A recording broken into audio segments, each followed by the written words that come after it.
안녕하세요. 저는 30대 후반의 사연 많은 미혼모입니다. 어떻게 시작해야 할지 모르겠어서 천천히 제 이야기를 들려드릴게요. 어린 시절 부모님 이혼으로 줄곧 엄마와 함께 살았었죠. 저는 부모님이 이혼하신다는 게 너무 싫었습니다. 어린 마음에 아빠도 엄마도 모두 좋았으니 말이죠. 그러나 시간이 지날수록 부모님께서 언성을 높여 싸우는 일을 자주 목격해야 했고, 그럴 때마다 엄마가 너무 고통스러워하는 게 보였어요. 어느 날은 학교 끝나고 집에 왔는데 엄마가 안방 구석에 쭈그리고 앉아 엉엉 울고 계셨습니다. 너무 작고 여린 엄마가 다 무너져서 울던 그 모습은 몇십 년이 지난 지금도 생생하게 기억이 나네요. 어린 나이에 저는 엄마가 살려면 아빠와 이혼하는 게 맞다는 걸 느꼈고 이미 받아들였습니다. 엄마와 단둘이 살게 되었지만 행복하지 않았습니다. 아빠와 이혼한 후 엄마의 건강은 급속도로 안 좋아지셨죠. 원래는 그 작고 여린 몸으로 저를 어떻게든 먹여 살리겠다고 일을 하셨는데 몸이 너무 힘들고 아프니 엄마는 돈을 벌 수가 없었습니다. 결국 이상함에 병원을 가보셨고 어려서 자세히는 모르지만 엄마가 많이 아프다는 걸 알게 되었죠. 엄마는 초등학생이었던 저를 붙잡고 이런 말씀을 하셨어요. 연주야, 엄마가 일을 해야 돈을 벌고 그래야 우리 연주 맛있는 것도 사주고 예쁜 것도 사주는 건데 엄마가 조금 아프네? 그래서 당분간은 일을 못하거든. 연주가 조금 이해해 줄래? 엄마, 아파? 어디가 얼만큼 아픈데? 조금 아픈 거야. 좋아질 거야. 엄마가 지금은 돈이 별로 없어서 예쁜 거 많이 못 사줄 것 같은데. 괜찮아? 응, 알겠어. 근데 엄마 많이 아픈 거 아니지? 그럼 엄마 괜찮아. 걱정하지 마. 엄마가 몸이 성치 않으셔서 병원 생활을 자주 하셨지만 그래도 딸 자식 어떻게든 키워보겠다고 노력을 많이 하셨어요. 그래서 그런지 제가 중학생이 된 후 엄마의 몸 상태는 급격하게 나빠지셨고 정말 걷잡을 수 없는 수준이 되었습니다. 이대로 엄마가 제 곁을 떠날까 너무 무서웠어요. 말할 힘도 없으셨으면서 늘 제게 애써 미소를 지으며 괜찮다는 말만 반복하셨던 엄마의 모습이 마지막이었죠. 고작 제 나이 14살에 엄마께서 지병을 앓다 돌아가셨습니다. 저희 엄마도 참 외로운 사람이었던 게 아빠와 반대하는 결혼을 하시면서 가족들과 모두 연을 끊고 사셨어요. 그렇다 보니 엄마가 돌아가신 후 혼자가 된 저를 찾아오는 친인척은 아무도 없었고 심지어 아빠도 저를 찾아오지 않으셨죠. 저는 자연스레 보육원에 들어가서 살게 되었습니다. 너무 낯설었고 무서웠어요. 전 이곳 생활에서 가장 힘들었던 게 마음을 주고 함께하던 동생들이 하루아침에 어디론가 입양을 가버려 아픈 이별을 자꾸만 해야 한다는 것이었죠. 어떤 이별이든 아프고 힘들지만 마음 둘 곳 없는 제가 유일하게 마음을 주는 동생들이 그렇게 하나둘 떠나니 참 힘들었습니다. 저는 나이가 있다 보니까 입양의 기회는 당연히 없었고 꿈도 꾸지 않은 채 그곳에서 외롭게 살았어요. 한참 어린 동생들과 지내며 나름 또 다른 형태의 가족을 만들며 지냈죠. 제게 부모님은 없지만 많은 동생들은 있었으니까요.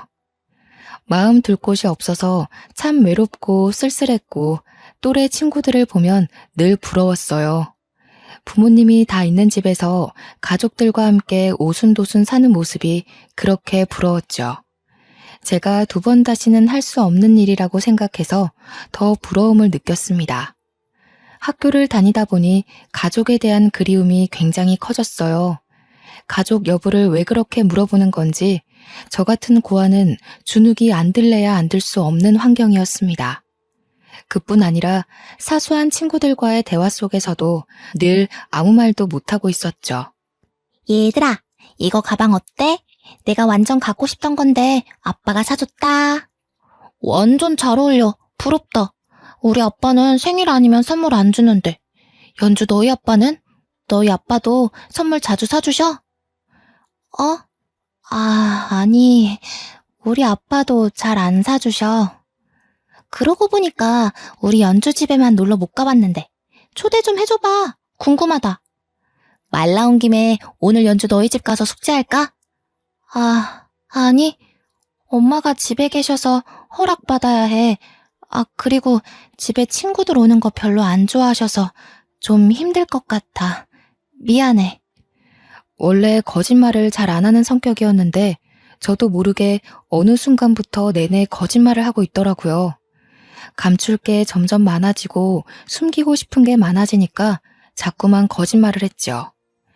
친구들에게 보육원에서 살고 있다는 말을 하고 싶지도 않았고 구구절절 어떻게 고아가 된 건지 설명하고 싶지도 않았습니다. 그렇게 거짓말을 한번 시작하니까 걸리면 안 된다는 강박에 저는 꽤 철저하게 친구들을 속였어요. 그렇다 보니 깊게 마음을 두는 친구도 없었고 친하게 지내는 친구도 없었습니다. 뭔가 친구들이 저를 두고 뒷말을 하는 것도 느껴졌거든요. 아무래도 이상하긴 했겠죠. 매번 뭔가 속이는 느낌이 들었을 테고 불안해하는 제 모습을 어린 친구들도 느꼈을 겁니다. 상황이 이렇다 보니 학교 생활도 엉망이었고 저는 그 어디에서도 마음 편히 웃고 떠들 수 있는 곳이 없었어요. 보육원에서 나름의 보살핌을 받다 보니 어느새 시간이 훌쩍 지나버렸고 저는 성인이 되었습니다. 성인이 된 후 저는 보육원에서 나가 홀로서기를 해야 했어요. 홀로서기를 할 수 있도록 지원을 어느 정도 해주시지만 당장 무슨 일이든 해야 먹고 살 수 있었습니다. 제 힘으로 뭔가를 해서 돈을 벌어본 적도 없었고 공과금이 뭔지도 모르는 제게 홀로서기는 꽤 힘들었어요. 그래도 아주 작은 원룸이지만 그래도 제가 살 집이 생겼었고 사회에 나가 보잘것없는 아르바이트지만 일을 하며 제 돈을 벌어먹고 살았습니다. 적은 돈을 벌어서 월세 내고 공과금과 같은 고정 지출을 모두 낸 후 남은 돈으로 생활을 했는데 이렇게 사니까 힘들지만서도 참 뿌듯했어요. 다만 누군가와 소통도 없이 고립되어 사는 느낌이 들어서 그게 좀 힘들었습니다. 친구도 없고 가족도 없으니 온종일 일하는 거 외에는 말할 이유가 없었거든요. 그렇게 제 나이 25살이 끝나갈 무렵 한 남자를 만났죠. 이성을 사랑하고 좋아한다는 이런 감정 자체가 처음이라서 너무 생소했고 어떻게 해야 할지를 모르겠더라고요. 제게 막힘없이 다가오는 이 남자를 밀어내기는 싫은데 방법을 몰랐던 겁니다. 이 사람은 저에 대해 너무 잘 알았고 이해를 많이 해줬어요. 늘 외로움에 사무쳐 있던 제게 그 남자는 너무 따뜻했고 놓치고 싶지 않은 그런 사람이었습니다. 저보다 한 살 많았던 그 사람은 본인도 없는 살림에 제게 한없이 베풀어주기만 했었죠. 늘 제가 우선이었고 저를 웃게 해주려 노력도 참 많이 해줬어요. 거기다가 저랑 사연이 비슷해서 마음이 더 잘 통했고 서로 외로움이 가장 아프다는 걸 알아서 그런지 서로를 생각하고 위하는 마음이 각별했습니다. 연주야, 내가 이제서야 말하는 건데 사실 나도 부모님 없어. 왜 없냐면 나 버리고 도망가셨거든. 이유는 나도 모르겠어. 그게 사실이야? 그럼 여태 어떻게 산 거야? 나처럼 보육원에 간 것도 아니잖아. 부모님이랑 살던 집에서 혼자 살았어. 그 집 하나 두고 도망 나가셨거든. 근데 웃긴 게 뭔 줄 알아? 내가 딱 성인이 되니까 그 집을 부동산에 내놨더라. 그래서 나도 당신처럼 급하게 원룸 구해서 독립한 거야. 여태 소식도 없고? 죽었는지 살았는지도 모르겠고 왜 그렇게 떠났는지도 모르겠어. 근데 하나 짐작가는 건 두 분이 워낙 안 맞았었고 각자 외도도 하셨거든. 그래서 뭐 각자 살겠다고 합의하에 나 버리고 간 게 아닌가 싶어. 너무하네. 나만큼이나 힘든 시간을 보냈구나. 그래서 나는 연주 널 보면 그냥 우리 둘이 행복했으면 좋겠어. 그냥 잘해주고 싶고 보듬어주고 싶고 막 그래. 대충 사연이 있다는 건 알았지만 이렇게까지 아픈 사연이 있는 줄은 몰랐습니다.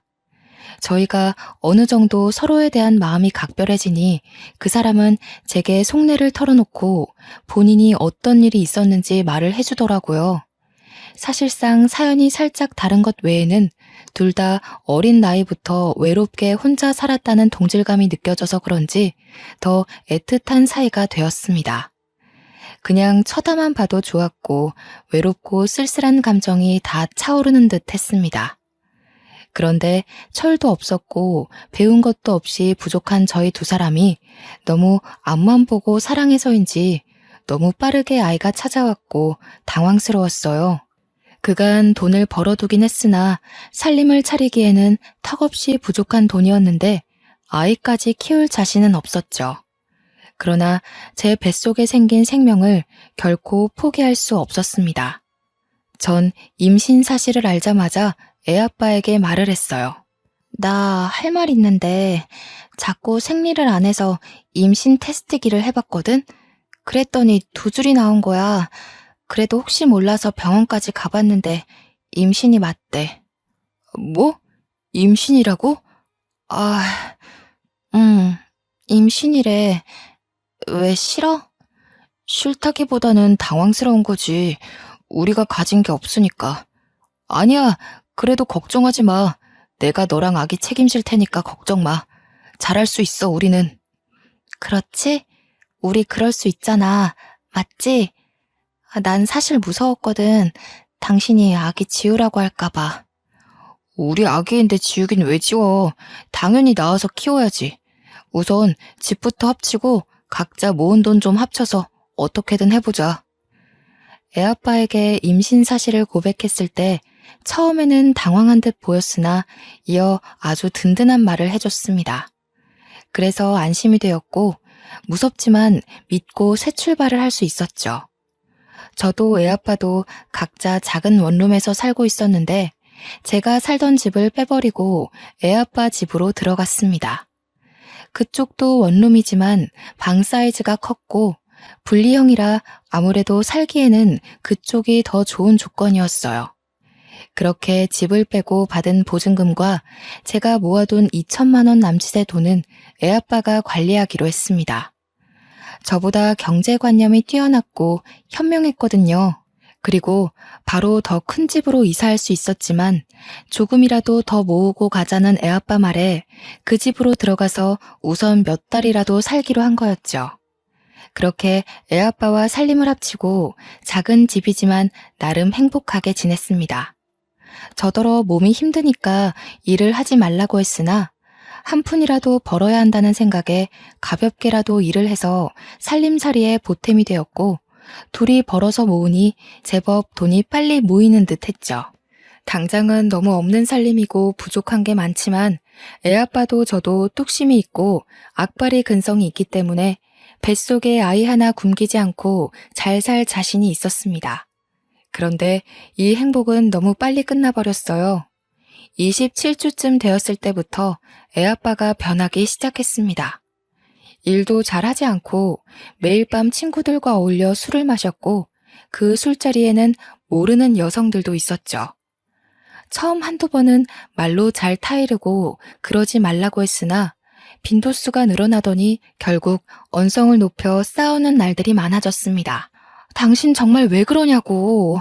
곧 있으면 우리 꼼꼼히 태어날 건데 갑자기 이렇게 철없이 굴면 어떡해? 임신한 나도 일을 하고 있는데 당신이 일도 안 하고 술 마시면서 놀 때야? 아씨 짜증나게. 너는 왜 나만 보면 떽떽거리고 잔소리를 하냐? 네가 엄마야? 네가 무슨 자격으로 이래라 저래라 훈계질이야 열받게. 나도 사람인데 힘들지 않겠어? 당신 힘든 거 내가 몰라? 노는 것도 좋고 다 좋다고. 근데 일은 해야 할 거 아냐. 일도 안 하고 하루 종일 퍼질러 자다가 밤만 되면 술 마시러 나가는데 이걸 내가 어떻게 이해해 주길 바라는 건데? 야, 너 한마디만 더 해봐. 막말로 너도 그 뱃속에 애새끼도 다 버리고 싶은 거 겨우 참고 있는 건데 자꾸 그렇게 열받게 하면 너희 둘 다 버리고 잠수 타버린다. 뭐? 당신 미쳤어? 어떻게 그런 말을 해? 됐어. 나도 다 필요 없으니까 내 돈 내놔. 당신 불안해서 돈 못 맡기겠으니까 내 돈 줘. 어쩌냐? 네 돈 하나도 없는데. 그거 내가 투자 좀 했는데 말아먹었거든. 우리 재산이 아마 영원일걸? 뭐? 당신 진짜 제정신이야? 어쩌려고 그래 대체? 왜 그러냐고. 당장 내일 모레면 꼼꼼히 태어날 건데 정말 왜 그러냐고. 애아빠는 점점 변하다 못해 저희 두 사람의 전 재산으로 돈놀이를 했습니다. 물론 결과는 처참하게 망했죠. 이렇게 싸우는 빈도수가 늘어나다 결국 애아빠는 만삭인 제게 손찌검까지 했고 제게 말도 없이 살던 집을 빼버렸습니다.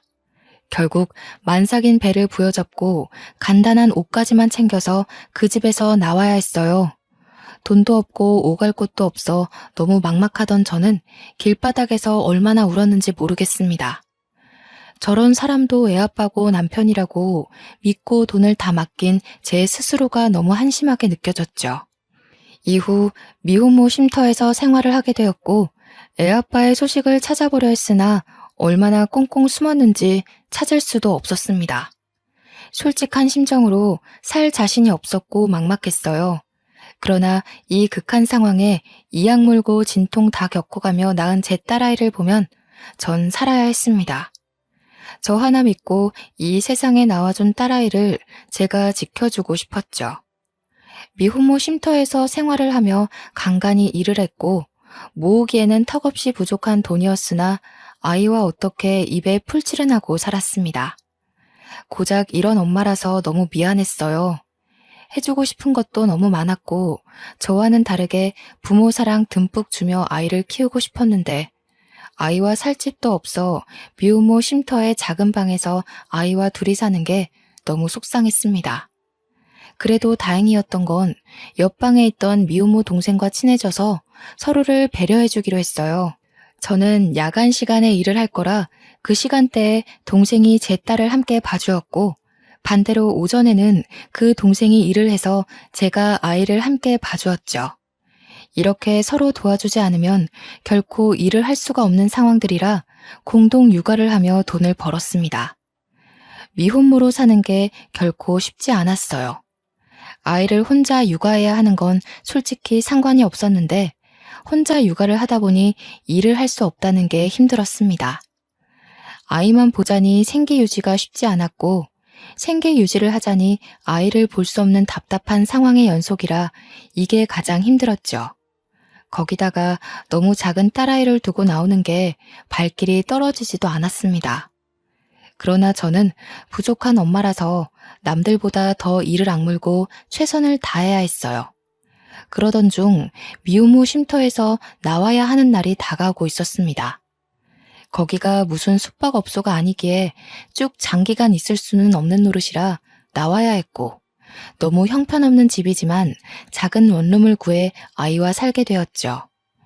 좋은 것만 먹이고 입히고 다 해주고 싶은 마음과는 다르게 끼니나 제대로 챙겨주면 다행일 정도로 형편없는 엄마인 제가 너무 싫었습니다. 그렇게 아이와 독립을 한 후의 삶은 처참했어요. 아이를 맡길 곳도 없고 맡길 돈도 없었기에 함께해야 했는데 아이를 데리고 일할 수 있는 곳을 찾는 게 결코 쉬운 일은 아니었습니다. 유모차 하나 살 돈도 없는 형편이라 애를 안고 업고 다니며 이리저리 일자리를 구했으나 하나같이 돌아오는 말은 똑같았어요. 아기가 정말 순해서 울고 보채지도 않을 거예요. 그냥 같이만 있을 수 있게 해주시면 정말 열심히 할게요.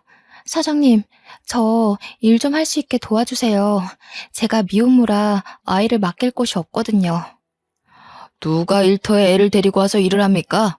막말로 그쪽이 사장이면 애 달고 나오는 직원을 뽑겠어요? 혼자 나오는 직원을 뽑겠어요? 이건 어쩔 수 없는 거니까 그냥 가세요. 아, 사장님, 제발요. 저 정말 누구보다 열심히 할 수 있어요. 제발 부탁드릴게요. 아, 진짜 왜 그래요, 불편하게. 나도 돈 주고 사람 부리는 입장인데 사정 다 봐주면서 눈치 보며 직원 뽑을 이유는 없잖아요. 그만하고 나가세요. 아니면 뭐 밥이라도 한 끼 먹고 가던가요. 그렇게 혼자 못 키울 거면 애 아빠한테 보내지. 왜 고집 부려서 둘 다 힘들게 삽니까? 제가 일자리를 구하면서 가장 많이 들은 말이 능력도 없으면서 애를 왜 데리고 있냐는 말이었어요. 본인만 힘든 게 아니라 애도 힘든 건데 애 아빠한테 보내라고 말이죠. 물론 저들은 사정을 모르니 그렇게 말할 수 있겠다는 생각이 들면서도 막상 들으면 가슴이 저릿했습니다. 일자리를 매일같이 구했지만 아이를 데리고 할 수 있는 일은 아무것도 없었고 그나마 모아둔 돈도 거의 다 떨어져가는 상황이었죠. 저는 굶어도 괜찮은데 딸아이를 굶길 수는 없었고 정말 막막했습니다. 이때만 생각하면 너무 마음 아픈 게 매일 밤 잠든 딸아이를 보며 소리도 못 내고 베개로 입을 틀어막고 참 많이 울었죠. 이 답답하고 막막한 현실을 어떻게 헤쳐나가야 할지 모르겠더라고요. 일을 하고 싶은데, 아니, 정확하게는 어떤 일이라도 할 수 있는데 제발 누가 제게 일 좀 시켜줬으면 하는 마음이 아주 간절했습니다. 가족이라도 있으면 아이라도 맡기고 일을 했을 텐데 제게 딸 말고는 아무도 없다는 이 현실이 참 아팠죠. 그러던 중 하늘이 무너져도 솟아날 구멍은 있다고 아이를 데리고 일할 수 있는 곳을 찾았습니다. 그걸 찾자마자 저는 아침 일찍부터 아이를 데리고 길을 나섰어요. 무슨 일이 있어도 이 일자리는 제가 꼭 해야 했기에 너무 간절한 마음으로 향했죠. 거의 다 도착했을 때쯤 길을 헤매게 되었습니다. 초행길에 골목이 많아서 많이 헷갈리더라고요. 이리저리 빠른 걸음으로 걸어가고 있던 찰나 골목길에 어떤 사람이 쓰러져 있는 걸 발견했습니다. 저는 너무 깜짝 놀라서 쓰러진 사람에게 다가가 막 흔들었어요. 저기요, 할아버지, 제 말 들리세요? 할아버지! 배고파. 네? 할아버지, 어디 편찮으신 거예요? 제 말 들리세요? 살려줘. 골목에 쓰러져 있던 할아버지는 행색도 좋지 않았지만 무엇보다 안색이 너무 좋지 않았습니다. 그러나 저는 면접 시간이 다가와서 당장 가야 했죠. 잠깐 고민을 했지만 제가 이렇게 가면 쓰러져 계신 할아버지가 정말 큰일이 날 것 같았습니다. 저는 우선 구급차와 경찰을 급하게 부른 후 급히 편의점으로 뛰어가서 생수와 삼각김밥을 사왔어요. 저도 주머니 사정이 좋지 않았기 때문에 뭘 많이 사드릴 수도 없었죠. 그렇게 사와서는 힘이 없어 제대로 앉지도 못하는 할아버지를 온몸으로 부축하며 겨우 골목에 기대 앉혔습니다. 할아버지, 제가 돈이 없어서 이것밖에 못 사왔어요. 우선 이것부터 드세요. 그리고 저도 상황이 좋지 못하거든요. 지금 면접 가는 길이라 얼른 가봐야 해서 죄송하지만 먼저 가볼게요. 구급차랑 경찰 불렀으니까 5분 정도만 기다리시면 올 거예요. 꼭 여기 가만히 계셔야 해요. 고맙네. 자네 전화번호랑 이름 좀 써주고 가게. 네? 아니에요. 할아버지 저 괜찮으니까 천천히 드시고 계세요. 사람들 오면 도움 꼭 받으시고요. 얼른 적고 가게. 면접 시간이 촉박해서 너무 초조했는데 자꾸 연락처와 이름을 적으라는 할아버지의 말에 어쩔 수 없이 그냥 적어드리고 저는 면접을 보러 갔습니다. 촉박했던 시간은 어느덧 늦어버렸고 뛰고 또 뛰어도 달라지는 것 없이 면접 시간을 초과해서 도착했죠. 저는 너무 간절했기에 빌고 또 빌었습니다. 정말 죄송해요. 제가 오다가 사정이 있어서 근처에서 헤매고 있었거든요. 제발 면접 봐주세요. 제발요. 이미 다른 분이 먼저 오셔서 면접 받고 내일부터 출근하기로 했어요. 그러게 시간을 딱 맞춰서 오셔야지. 이렇게 면접 시간 하나 엄수를 못하는 사람을 우리가 뭘 믿고 뽑겠어요? 사장님, 제발요. 정말 이렇게 부탁드릴게요. 글쎄, 내일부터 출근하기로 했다니까요. 그만하고 가세요. 그렇게 면접도 못 보고 허무하게 집으로 돌아와야 했습니다. 내 코가 석자인데 대체 누굴 도운 걸까? 저는 또 제 탓을 했어요. 뭐가 그렇게 착하다고, 언제부터 그렇게 착했다고, 왜 그랬을까 싶었죠. 이때가 정말 막막했던 게 남은 잔고가 고작 17만 원 돈이었고 당장 일을 하지 않으면 정말 딸아이랑 굶어 죽을 수도 있겠다는 생각뿐이었습니다. 참 앞이 보이지 않는 이 현실을 어떻게 헤쳐나가는 게 좋을지 모르겠더라고요. 돈이 떨어지는 게 눈에 보이니까 앞날이 걱정되어선 라면 한 개로 하루를 버틸 수밖에 없었습니다. 라면을 쪼개고 쪼개서 끓여 먹고 물을 많이 넣고 끓인 싱거운 국물로 배를 채우며 살았죠.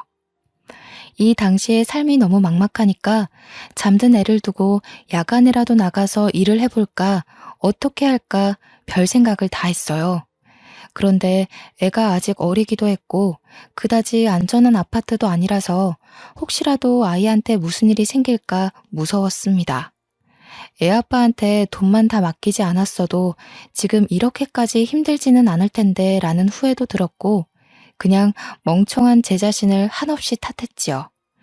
제가 이렇게 못나서 딸아이가 고생하는 것도 너무 미안했고 작은 원룸에 답답하게 내내 갇혀있는 것도 너무 미안했어요.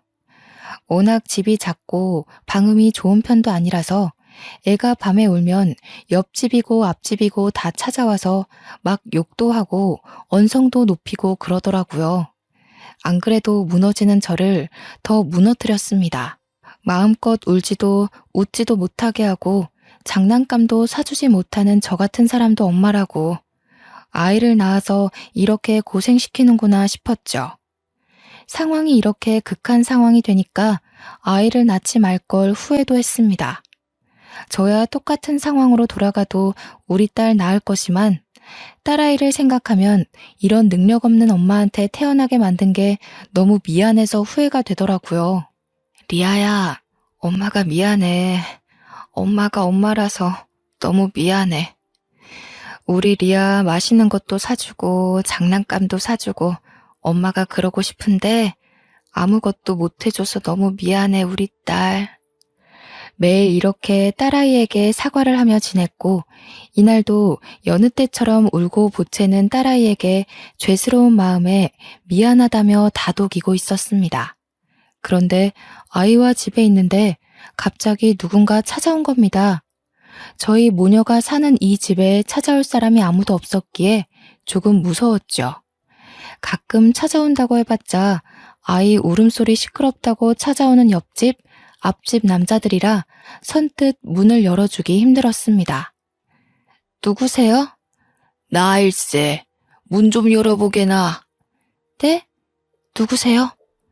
나한테 준 삼각김밥이랑 물 갚으러 왔으니까 문 좀 열어보게나. 저는 정말 화들짝 놀랐습니다. 대낮에 저희 집을 찾아온 사람은 길가에 쓰러져 계셨던 할아버지셨죠. 제 면접을 망치게 했던 장본인이라 제가 많이 원망하고 있었던 그 할아버지가 너무 말끔한 차림으로 건장한 남자 둘과 함께 찾아온 거예요. 행색이 좋지 않았던 모습은 온데간데 없었고 정말 당황스러웠습니다.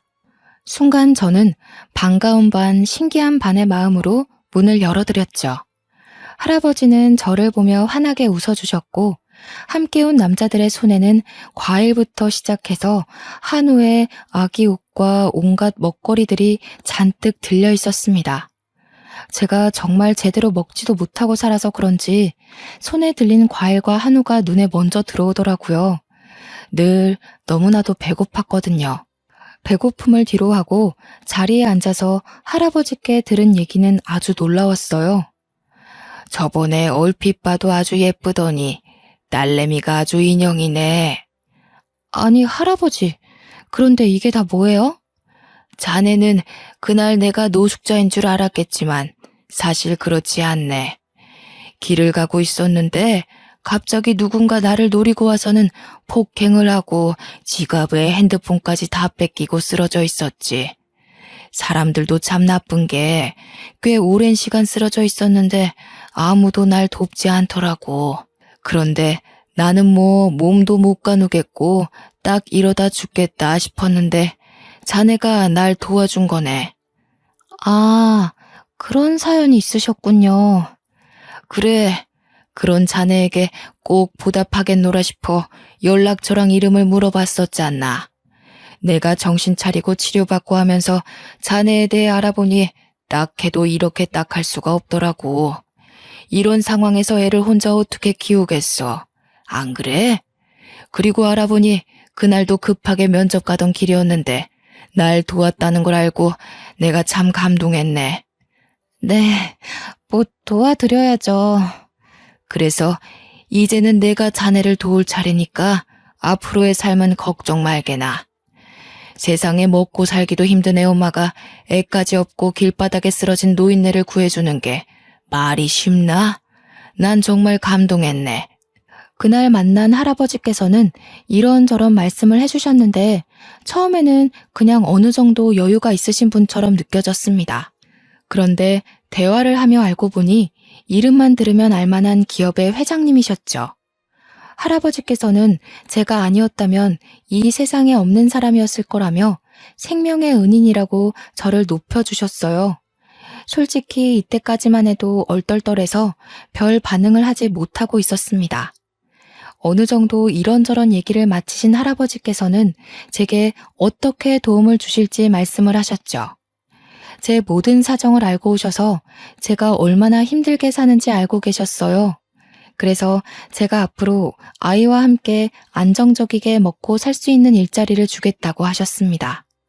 전 솔직히 일자리를 주겠다는 것만으로도 너무 감사했어요. 제가 가장 원하던 게 일자리니까요. 그런데 할아버지는 단순히 일자리를 주시는 게 아니었습니다. 이번에 요식업을 하려고 준비 중이셨는데 할아버지께서는 제게 본점 하나를 내주시며 앞으로 평생 본점을 운영하며 아이와 함께 넉넉히 먹고 살라고 하셨죠.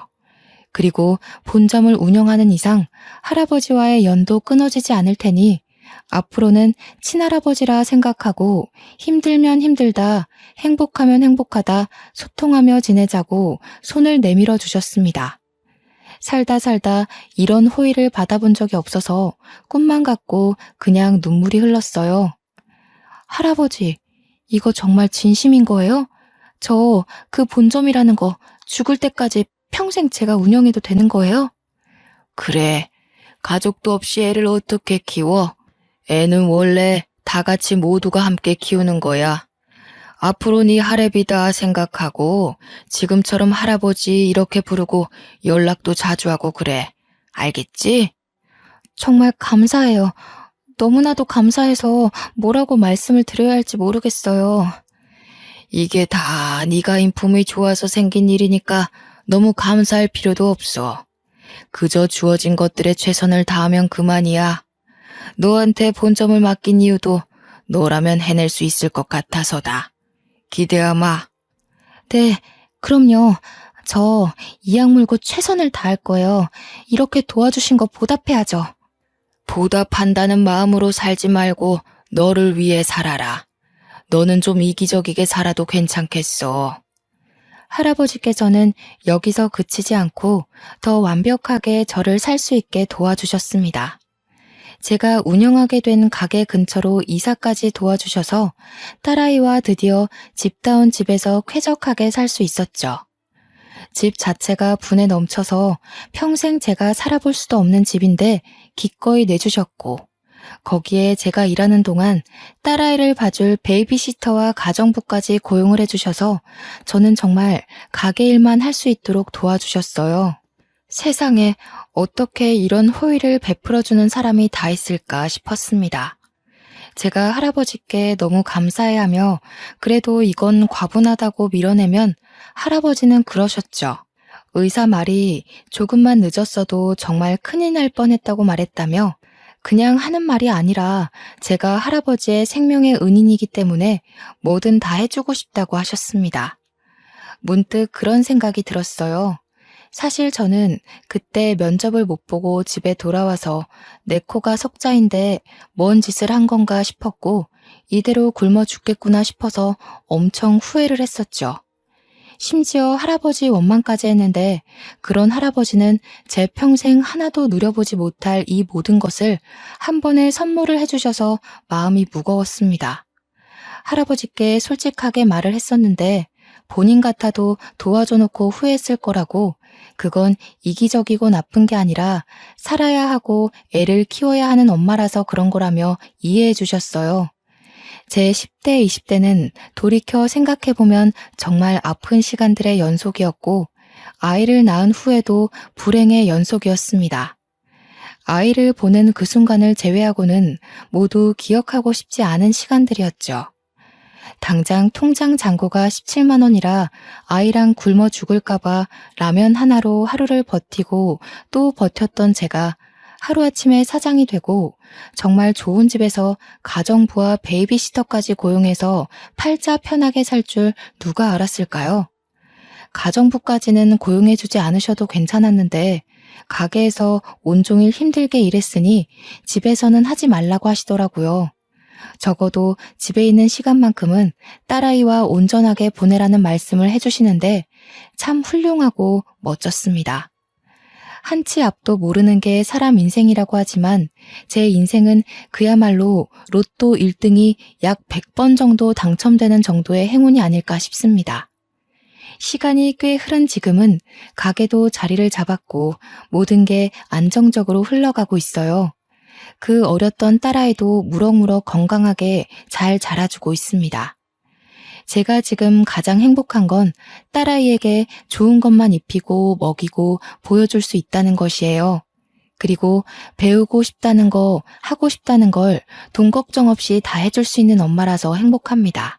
여전히 회장님과는 할아버지라 부르며 사적으로 잘 지내고 있어요. 저희 집에도 자주 놀러 오시고 저희 딸내미를 손녀딸로 생각해 주시고 이것저것 얼마나 해주시는지 모릅니다.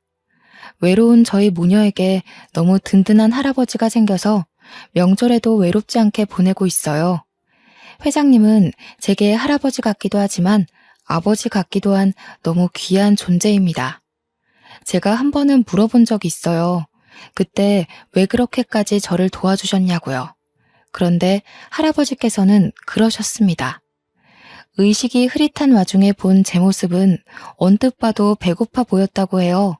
아이를 아기띠도 없이 손으로 안고 업고 물과 삼각김밥을 사들고 와서 바닥에 주저없이 무릎 꿇고 할아버지를 일으키는 모습에서 꼭 보답해야지 싶으셨는데 저에 대해 자세히 알아볼수록 마음이 아프셨다네요.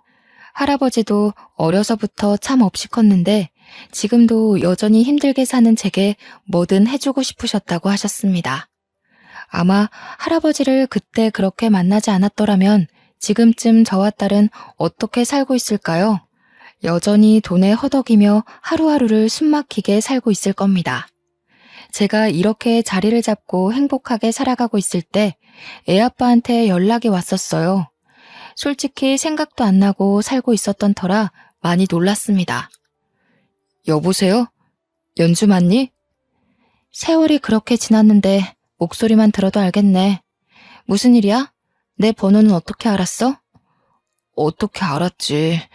잘 지내고 있다고 소식 들었어. 왜 전화했냐고.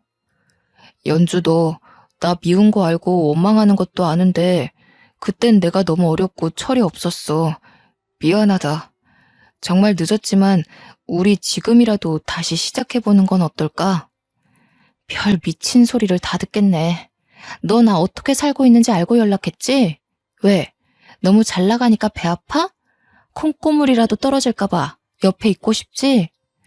머리가 있으면 생각이라는 걸 좀 해봐. 내가 뭐가 아쉬워서 너랑 다시 살아? 재혼을 할 거면 내 수준에 맞는 남자랑 재혼해서 살지 않을까? 너도 참 뻔뻔하다. 나랑 리아 그렇게 힘들게 살 때는 모른 척 나타나지도 않더니 이제 와서 같이 살자고? 미친놈. 그때는 내가 너무 어렸다니까. 내가 너보다 더 어렸어, 나쁜 놈아. 2번 다시 연락하지 마. 너 같은 놈한테 원망 쏟을 가치도 못 느끼겠다. 웃기게도 애아빠는 저 이후에도 꾸준하게 매달리고 가게까지 찾아왔었습니다. 딱 겉보기에도 망나니 같아 보였는데 혹시 몰라 할아버지께 부탁을 해서 뒷조사를 좀 해보니 여전히 돈놀이를 하는 망나니였죠. 어쩌면 그때 그렇게 헤어진 게 정말 잘한 일이라는 생각이 들었어요. 그리고 한편으로는 조금 슬펐습니다. 저는 몰라도 본인 딸인데 어쩜 저렇게 모질게 정도 안 주고 모른 척 할 수 있을까 싶었거든요. 솔직히 이런 감정을 느낄 가치도 없는 사람이라는 건 알고 있지만 씁쓸한 건 어쩔 수 없더라고요.